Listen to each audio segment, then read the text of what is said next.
வணக்கம். இன்றைய முக்கிய செய்திகள்.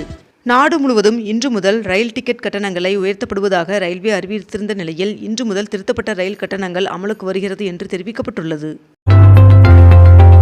22 கேரட் ஆபண தங்கத்தின் விலை சவரனுக்கு ₹560 அதிகரித்து ஒரு சவரன் ₹1,03,120 ஒரு கிராம் ₹12,890 விற்பனை செய்யப்பட்டு வருகிறது.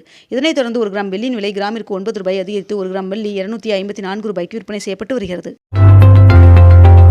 குலுக்கல் முறைக்கு பதிலாக H1B விசா வழங்க புதிய முன்னுரிமை நடைமுறையை அமல்படுத்த அமெரிக்க அரசு திட்டமிட்டுள்ளதாக தகவல் வெளியாகியுள்ளது.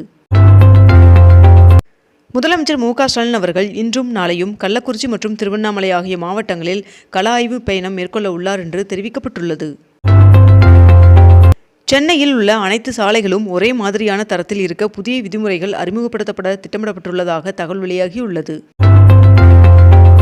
அடுத்த ஆண்டு நடைபெற உள்ள சட்டப்பேரவை தேர்தலையொட்டி தேர்தல் அறிக்கை தயாரிக்க குழு ஒன்றை நியமித்து அதிமுக பொதுச் செயலாளரும் பேரவை எதிர்க்கட்சி தலைவருமான எடப்பாடி பழனிசாமி அவர்கள் அறிவித்துள்ளார். கைரேகை மற்றும் கண் கருவெளி சரிபார்ப்பு முறையில் வழங்க இயலாத மூத்த குடிமக்களுக்கு கையொப்பம் வாங்கி ரேஷன் பொருட்கள் வழங்க வேண்டும் என்று உணவு வழங்கல் துறை இயக்குனர் உத்தரவிட்டுள்ளார். தில்லியில் ₹5க்கு சத்தான உணவு வழங்கும் தி அடல் கேண்டீன் திட்டத்தை மாநில முதல்வர் ரேகா குப்தா அவர்கள் தொடங்கி வைத்தார். சென்னையில் குடிநீர் தேவையை பூர்த்தி செய்ய 1475 ஏக்கரில் கோவளத்தில் 6வது நீர்த்தேக்கம் அமைய உள்ளதாக தெரிவிக்கப்பட்டுள்ளது. ஆருத்ரா தரிசனத்தை முன்னிட்டு கடலூர் மாவட்டத்திற்கு வருகின்ற ஜனவரி 3ஆம் தேதி உள்ளூர் விடுமுறை அறிவிக்கப்பட்டுள்ளது. சேலத்தில் வருகின்ற 29ஆம் தேதி பாமக பொதுக்குழு கூட்டம் திட்டமிட்டபடி நடைபெறும் என்று தெரிவிக்கப்பட்டுள்ளது.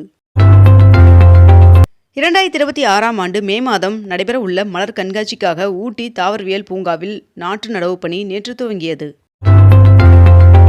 முதலமைச்சர் மு.க. ஸ்டாலின் அவர்கள் வருகின்ற 27ஆம் தேதி திருவண்ணாமலையில் வேளாண் கண்காட்சியை தொடங்கி வைக்க உள்ளார் என்று தகவல் வெளியாகியுள்ளது.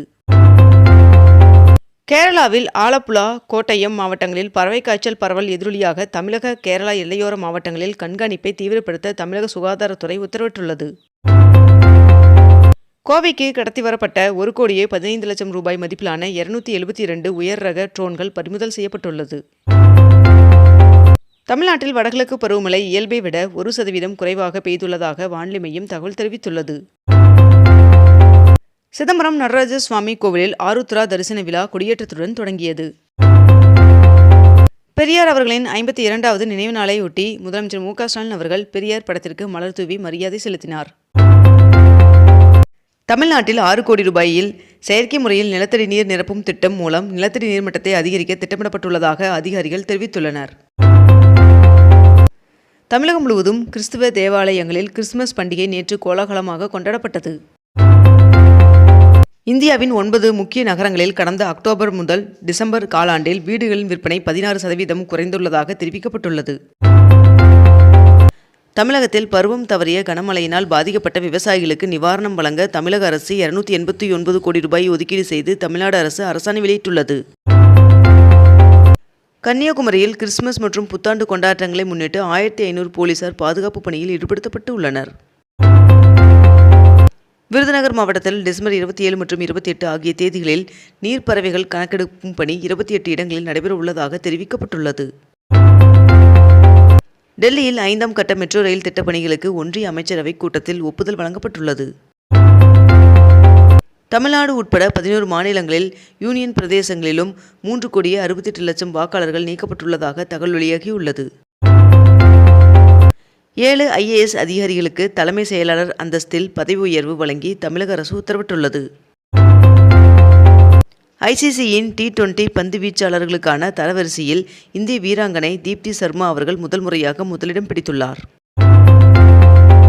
ராஜஸ்தானி அசோசியேஷன் தமிழ்நாடு சார்பில் தமிழக அரசின் முன்னாள் தலைமை செயலாளர் சிவ்தாஸ் மீனா அவர்களுக்கு ராஜஸ்தான் ஸ்ரீ விருது வழங்கப்பட்டது. சென்னை பெசன்ட் நகர் கடற்கரையில் நடைபெற்று வரும் மதிய உணவு திருவிழா வருகின்ற டிசம்பர் 28ஆம் தேதி வரை நீட்டிக்கப்பட்டுள்ளது.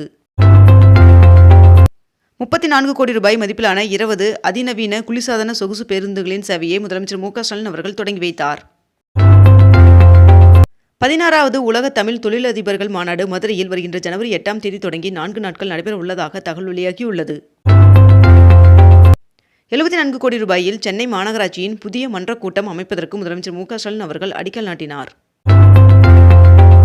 பாளையங்கோட்டையை அடுத்த ரிட்டியார் மலைப்பகுதியில் அமைக்கப்பட்டுள்ள அருங்காட்சியகத்தில் முதல் நாளில் 1700 பேர் பார்வையிட்டனர் என்று தெரிவிக்கப்பட்டுள்ளது. செங்கம் அருகே ஜவ்வாது மலை வழியாக மலை கிராம மக்களுக்கு 123 கோடி ரூபாய் செலவில் சாலை விரிவுபடுத்தும் பணியை அமைச்சர் ஏவா வேலு அவர்கள் தொடங்கி வைத்தார். சென்னை கொளத்தூர் வண்ண மீன் வர்த்தக மையத்தில் வண்ண மீன் வர்த்தக திருவிழா வருகின்ற 27 மற்றும் 28 என்ற 2 நாட்கள் நடைபெற உள்ளதாக சென்னை மாவட்ட ஆட்சியர் தெரிவித்துள்ளார். தமிழகத்தில் வாக்காளர் பட்டியலில் பெயர் சேர்த்தல், நீக்கம் மற்றும் திருத்தங்களுக்கான சிறப்பு முகாம் வருகின்ற டிசம்பர் 27, 28 மற்றும் ஜனவரி 3 மற்றும் 4 ஆகிய தேதிகளில் நடைபெற உள்ளதாக தெரிவிக்கப்பட்டுள்ளது. தமிழகத்தில் மதம் சார்ந்த கட்டிடங்களுக்கு NOC தேவையில்லை என்று முதலமைச்சர் மு.க.ஸ்டாலின் அவர்கள் தெரிவித்துள்ளார். சென்னையில் 32 கோடி ரூபாய் செலவில் புதுப்பிக்கப்பட்ட விக்டோரியா அரங்கத்தை முதலமைச்சர் மு.க.ஸ்டாலின் அவர்கள் திறந்து வைத்துள்ளார். வாக்காளர் திருத்தப் பணிகள் சென்னையில் இன்று முதல் வருகின்ற ஜனவரி 18ஆம் தேதி வரை நடைபெறும் என்று அறிவிக்கப்பட்டுள்ளது. வளிமண்டல கீழடுக்கு சுழற்சியின் காரணமாக தமிழகத்தில் பரவலாக இன்று முதல் 28ஆம் தேதி வரை மிதமான மழை பெய்ய வாய்ப்புள்ளதாக வானிலை மையம் தகவல் தெரிவித்துள்ளது. தாவேகாவின் தூத்துக்குடி மத்திய மாவட்ட செயலாளராக சாமுவேல் ராஜ் அவர்கள் நியமனம் செய்யப்பட்டுள்ளார். தமிழகத்தில் வரைவு வாக்காளர் பட்டியல் வெளியிட்டதை அடுத்து 1,53,571 பேர் இதுவரை பெயர் சேர்க்க விண்ணப்பித்துள்ளனர் என்று தெரிவிக்கப்பட்டுள்ளது. திருச்சி ஸ்ரீரங்கர் ரங்கநாதர் சுவாமி கோவிலில் சொர்க்கவாசல் திறப்பை முன்னிட்டு வருகின்ற 30ஆம் தேதி திருச்சி மாவட்டத்திற்கு உள்ளூர் விடுமுறை அறிவிக்கப்பட்டுள்ளது.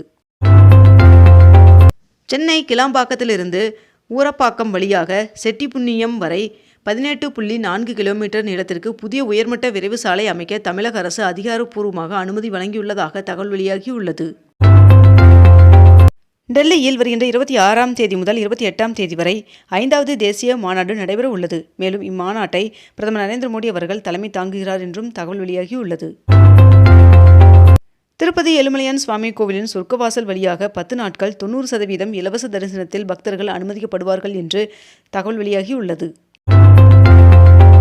புதுச்சேரியில் மாற்றுத்திறனாளிகளுக்கான உதவித்தொகை 4,700 ரூபாயிலிருந்து 5,700 ரூபாயாக உயர்த்தி வழங்கப்படும் என்று புதுச்சேரி முதலமைச்சர் ரங்கசாமி அவர்கள் அறிவித்துள்ளார். சென்னை உலக தமிழ் ஆராய்ச்சி நிறுவனத்தில் 2026ஆம் ஆண்டிற்கான ஓராண்டு கல்வெட்டியல் மற்றும் தொல்லியல் அகழாய்விற்கான பட்டய வகுப்பு 2026ஆம் ஆண்டு ஜனவரி மாதம் முதல் தொடங்கப்பட உள்ளதாக தெரிவிக்கப்பட்டுள்ளது. தமிழ்நாடு அரசு செயல்படுத்தி வரும் முத்திரை திட்டங்களின் முன்னேற்றம் குறித்து முதலமைச்சர் மு.க.ஸ்டாலின் அவர்களின் தலைமையில் ஆய்வுக் கூட்டம் நடைபெற்றது. இத்துடன் இன்றைய தலைப்புச் செய்திகள் நிறைவடைகின்றன. மேலும் இதுபோன்ற அண்மை தகவல்களை உடனுக்குடன் தெரிந்து கொள்ள அக்னிபூ சேனலை சப்ஸ்கிரைப் செய்து கொண்டு தொடர்ந்து இணைந்திருங்கள். நன்றி, வணக்கம்.